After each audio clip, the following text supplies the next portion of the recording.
The story opens with a young man named Sonny riding his motorbike through an opium cultivation area.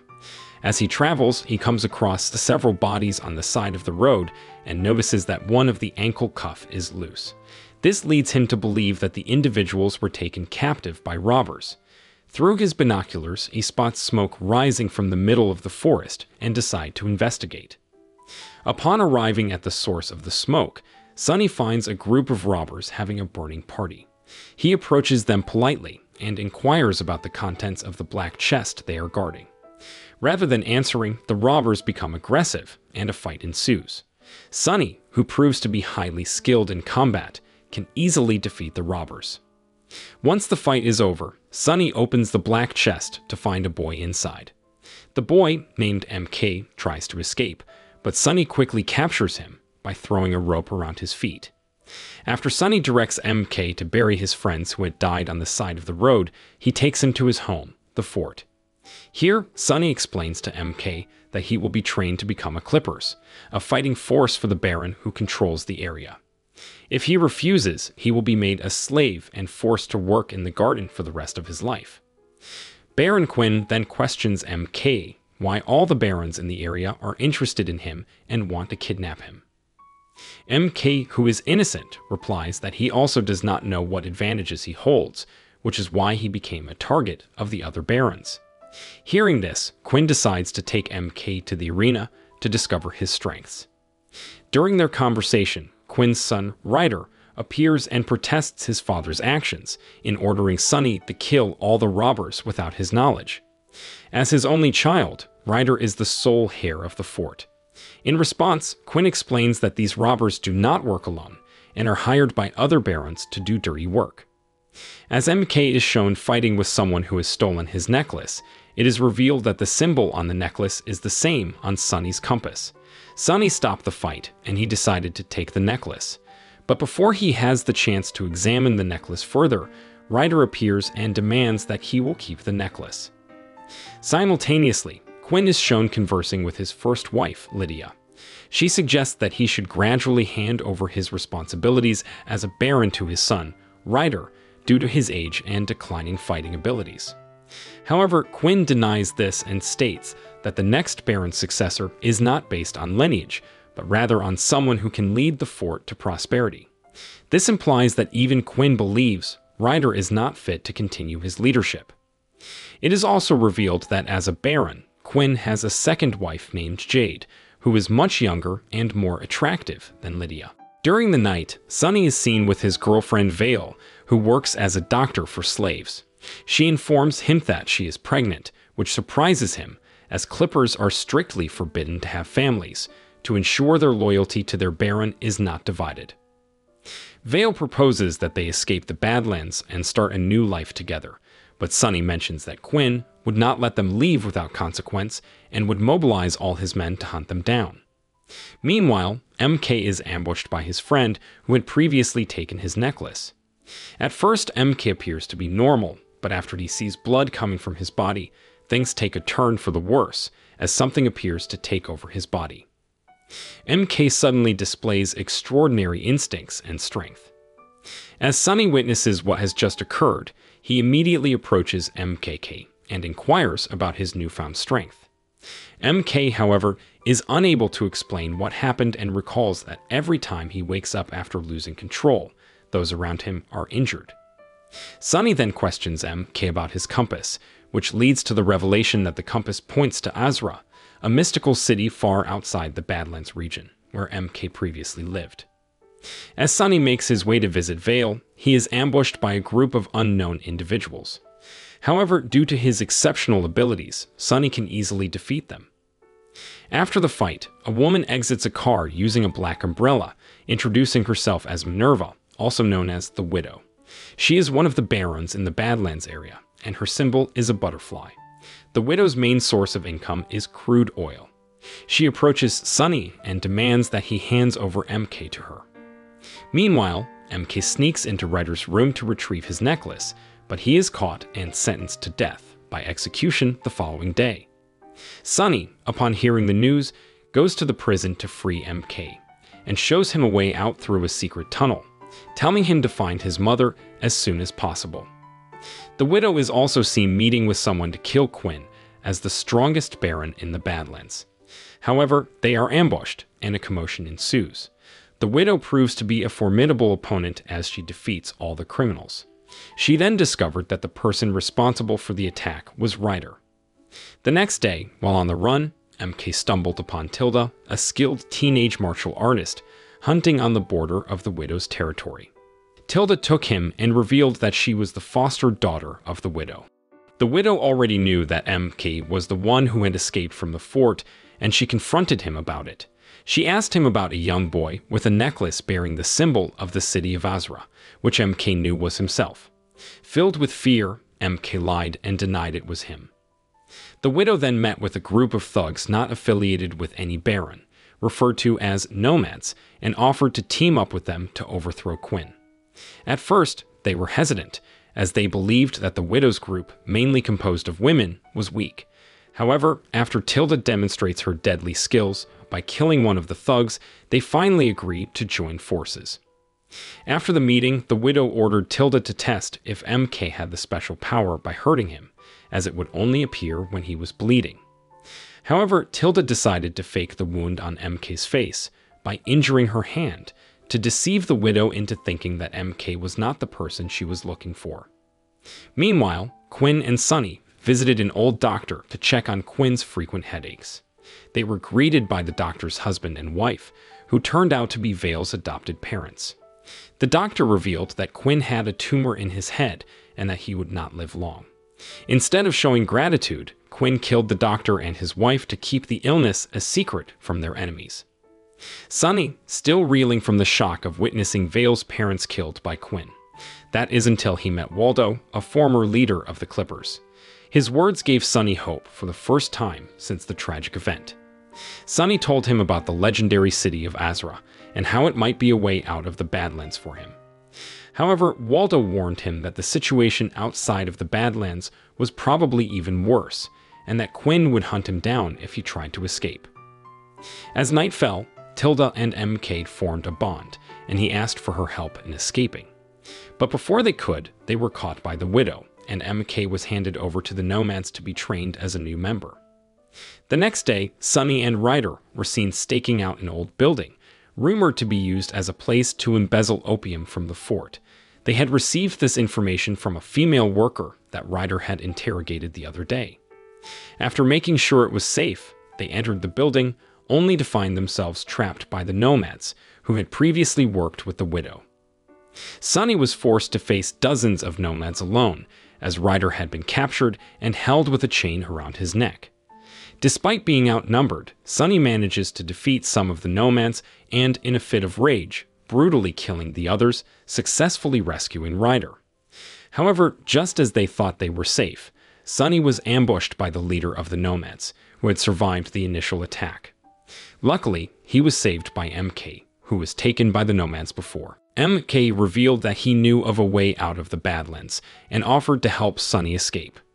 But Sunny, knowing that Quinn would not let him go easily, decided to bring MK back to the fort and make him his student while secretly planning his escape. Upon arriving at the fort, Sunny reported to Quinn that the widow had set them up and intended to take control of the fort. Without hesitation, Quinn ordered an attack on the widow's residence. After a fierce battle, Quinn and the widow finally met face to face, swords in hand. Quinn had brute strength on his side, while the widow relied on her speed and agility. However, just as Quinn was about to deliver the final blow, he suddenly became dizzy, and the widow took advantage of the opportunity to escape. Quinn and his troops were forced to return to the fort empty-handed. Back at the fort, it was revealed that during the chaos, MK had managed to steal a book about the city of Azra, which was previously only considered a myth. Sunny scolded MK for his reckless actions, as it could have put his life in danger, as the widow would surely come after him if she found out about the stolen book. To protect himself, MK begged Sunny to teach him how to fight. However, due to his stubborn nature, MK insisted on learning advanced techniques without first mastering the basics. To help MK improve his skills, Sunny introduced him to Waldo for training. At first, he underestimated Waldo, who was sitting in a wheelchair. But after seeing Waldo's impressive fighting abilities, he was humbled and vowed to train harder. As Ryder's condition worsened due to the injuries sustained in the fight against the Nomads, Jade sought Vale, the only doctor left in the Badlands, to treat him. Although Vale was known only to treat slaves, Jade pleaded with her to help Ryder. Upon arriving at Lydia's room, where Ryder was being held, Vale was met with resistance from her, who did not trust her due to her reputation as a doctor for slaves. However, upon realizing that Ryder's condition was critical and that he could die if not treated, she reluctantly allowed her to operate on him. After a successful operation, Ryder wakes up and reveals to Quinn that the attack on him was orchestrated by a woman working at a pleasure mansion. Without delay, Sunny and MK set off to investigate. Meanwhile, the widow and her remaining troops take refuge in an empty house, and she orders Tilda to capture the woman who had set up Ryder's attack. However, they soon learn that Sunny has arrived at the pleasure mansion and is pursuing the woman. Faced with intense pressure, the woman chose to jump off the balcony to avoid being interrogated by Quinn. Meanwhile, MK, who was standing guard downstairs, encountered Tilda and advised her to return to her headquarters for her safety. Upon arriving at the headquarters, Tilda informed the widow that the woman had died to avoid questioning Quinn. During their conversation, the widow inquired about the missing book on the mythical city of Azra. Tilda, who knew that the book had been stolen by MK, lied and said she was unaware of the book. Back at the fort, Quinn and Sunny were discussing strategy. He asked him to ally with the only Baron who did not hate him, to work together against the other barons who opposed his actions in seizing the widow's oil fields, which was considered a violation of their agreement. Meanwhile, MK visits Vale's house and shows her the book about the city of Azra that he had taken from Sunny's room. Recognizing Vale as one of the most educated people in the Badlands, he asks for her help to decipher the book's strange letters. However, before they can begin, Quinn arrives and requests her to check on a tumor he has been suffering, in the hopes that she can cure him as she did for Ryder. Back with Tilda, she is seen running towards a car that had stopped on the road, but before she can reach it, 2 butterfly shurikens from the forest hit the car's drivers, killing them instantly. The widow and her men then emerge from the forest and capture Quinn's clippers, executing them on the spot to pit Quinn against the other barons. Meanwhile, Sunny is seen taking MK to an isolated location in an attempt to figure out how to control his powers that have been uncontrollable. But when a small scratch from Sunny's sword injures MK's hand, he enters into a rage and attacks Sunny, causing him to lose consciousness. Luckily, MK also faints after the attack and doesn't continue his assault. That night, Quinn and Ryder discover that one of their clippers has been killed by another baron named Jacoby, who believes that Quinn had robbed his treasure, even though the widow schemed to pit them against each other. In response to the incident, Quinn orders Ryder to meet with Ziffer, Jacoby's right-hand man, to clear up the misunderstanding. The following day, Ryder meets with Ziffer and conveys his father's desire to meet with Jacoby to resolve their differences. Sunny visits Vale to express his frustration with Quinn's increasingly erratic behavior. She reveals that a tumor on Quinn's head may cause it. With this information, Sunny goes to Waldo's residence and pleads with him to help him and Vale escape the Badlands, as she is pregnant and their child's life would be in danger. At first, Waldo refuses to help but ultimately agrees to help them. After seeing Sunny's devotion to Vale and their unborn child, he gives him a toy army man, which holds the key to meeting someone who can help them escape the Badlands. As Ryder wanders, he enters Jade's room, where they secretly see each other behind Quinn's back. Jade intends to end the relationship as she is soon to marry his father, as advised by Lydia, knowing that Quinn will eventually discover their relationship. Ryder brings up the matter of the death of Quinn's previous wife, who had died unnaturally. Confused by Ryder's words, Jade investigates with her maid and discovers that Quinn's previous wife had been poisoned. Meanwhile, Sunny assembles a group of clippers to accompany Quinn to meet Jacoby. In the tomb where they meet, Quinn gets straight to the point and explains that it wasn't his men who killed Jacoby's courier, but the widow. However, as they are discussing, an axe is thrown at Quinn's head, but Sunny catches it in time, causing a commotion. MK, who had chased after the attacker, discovers that it was Tilda, sent by the widow to disrupt the meeting between Quinn and Jacoby. Disappointed by Tilda's actions, MK scolds her. However, instead of apologizing, she attacks him, and in the process, MK's powers are triggered and he goes into a rage. Though he is about to kill her, he snaps out of it when she pleads with him and he loses consciousness. Sunny sees this and takes the shuriken, explaining to Jacoby and everyone present that they had been pitted against each other by the widow, and that all the misunderstandings so far were her doing. He also reveals that while they were meeting, the widow had taken advantage of the opportunity to attack the fort. At night, the widow kidnaps and interrogates Ryder, who reveals that Zypher, Jacoby's right-hand man, has been secretly working with her and betraying Jacoby. The widow offers to make Ryder the new Baron in place of his father, in exchange for capturing someone wearing an Azra City emblem pendant, which turns out to be MK, and Ryder, who also desires his father's position, agrees to the partnership without hesitation. Meanwhile, Sunny meets with the River King, a slave import-exporter, who travels in and out of the Badlands to book a ticket out of the region. However, before the River King agrees to help him, he asks Sunny to assist him to finding a boy, who killed all 28 slaves he had brought with him, none other than MK. The widow is also seen providing clothes and groceries to slaves, previously held by Quinn, promising them freedom and a better life in the future. However, this is merely a ruse to find MK, as she scratches the hands of the slaves one by one, but is still unsuccessful. She instructs Tilda to check a trap they set in the middle of the forest, and without delay, she rushes into the forest in search of a result. Sunny woke up from a nightmare, and he accidentally activated a compass placed in a cutout in Azra's book. Sunny, together with MK and a group of Clippers, set out on a mission given by Quinn to find the widow's hiding place.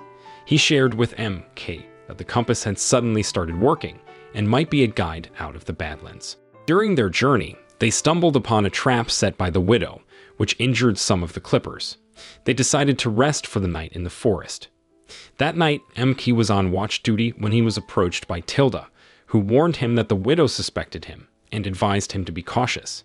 Sunny unexpectedly appeared and apprehended her. MK explained that Tilda could control his strength, but Sunny pretended not to care and took her to the fort for further questioning regarding the widow's location. Meanwhile, Ryder visited his grandfather, a prominent priest in the Badlands region, to inquire about the meaning of the necklace. His grandfather revealed that the necklace symbolized the mythical city of Azra, often spoken of in stories told to slaves. Meanwhile, the widow searched for Tilda, who had not returned home after being sent to check on a war in the forest. She soon discovered that Sunny had captured Tilda after finding a knife bearing the insignia of the fort. Determined to save her, the widow rushed to the prison where she was being held. Back with Sunny, he informed Quinn that he had successfully captured one of the widow's subordinate. Quinn acknowledged that he was aware of his relationship with Vale and reminded him not to see her again, due to the rule that Clippers cannot have partners. Sunny then went to the prison room, where he and MK interrogated Tilda for information about the widow's hideout. Suddenly, the widow appeared, intent on rescuing her, but when she saw Sunny ready with a sword in hand, a fight broke out between them. MK attempted to take advantage of the situation and free Tilda, but was stopped by one of his comrades. Forced to defend himself, he scratched his hand and unleashed his powers, quickly killing his attacker. MK, the widow, and Tilda were able to seize the opportunity during the chaos and escape. Sunny, who had been pursuing them, lost track of them. Meanwhile, Quinn, who had been secretly observing, saw MK unleash his powers and realized he was the person he had been searching for. The next day, Sunny went to the River King's base with the head of someone killed by MK. He presented it as payment, and the River King agreed to help him escape the Badlands. Back at Quinn's residence, Lydia cared for Jade, who had been suffering from food poisoning. In the middle of their conversation, Quinn arrived with a poisonous plant flower he had found in Lydia's bag. Unbeknownst to Quinn and Lydia, Jade had poisoned herself and placed the flower in Lydia's bag to get rid of her and become Quinn's only wife. Unaware of Jade's scheme, Quinn kicked Lydia out of the fort and forced her to return to her parents' house. When Lydia returned to her parents' house, her father initially refused to accept her, believing she was dead. She reminded him of her past disobedience and promised to be a better woman. Her father eventually accepted her back and performed a ritual with 7 flowers to purify her body. Meanwhile, Quinn met with Sonny at the church, where he learned of his plan and felt betrayed. He had him imprisoned and brought MK in as a new clipper. Vale was kidnapped by Tilda and taken to the widow's headquarters to treat her injuries from the previous fight with Sonny. The widow convinced Vale to treat her by emphasizing the importance of women's dignity and emancipation. After treating the widow's wounds, Tilda returned Vale to her home. She warned Tilda that the widow only used her for personal gain and revealed that on the table there were 3 bottles, 2 containing poison and 1 containing medicine. Tilda now had to decide between poisoning or treating the widow for her future. Meanwhile, Quinn meets with Sonny, who is in chains, and informs him of MK's immense power, which is why the widow has been searching for him. He then approached MK and offered him a deal to join him as his direct subordinate, promising to protect Tilda and free Sonny in return. MK reluctantly agreed to the collaboration. To celebrate, Quinn invited him to go to town with him. Sonny, still in chains, was approached by Waldo, who promised to free him and urged him to meet the River King and leave the Badlands as soon as possible. He warned Sonny that there would be a major war that night, with the widow planning to attack Quinn and Jacoby simultaneously. Sonny was suspicious of Waldo's sudden appearance, as he knew about the plan, and he admitted that he had been working with the widow, feeling that Quinn was no longer fit to lead and planned to overthrow him. Before leaving, Waldo gave Sonny a symbol of the city of Azra, similar to the one MK possessed, which he had found when he first discovered Sonny as a child. Meanwhile, Quinn and MK arrived in the city, where they were ambushed by Jacoby and his subordinates, along with Ryder, who had betrayed his father, intending to kill him and take the throne as Baron. Trapped with no other options, Quinn deliberately scratched MK's body with his knife, causing him to enter a rage and attack everyone in the area. Quinn, hiding behind a wall, was approached by Sonny, who appeared from behind and stabbed his sword into Quinn's stomach.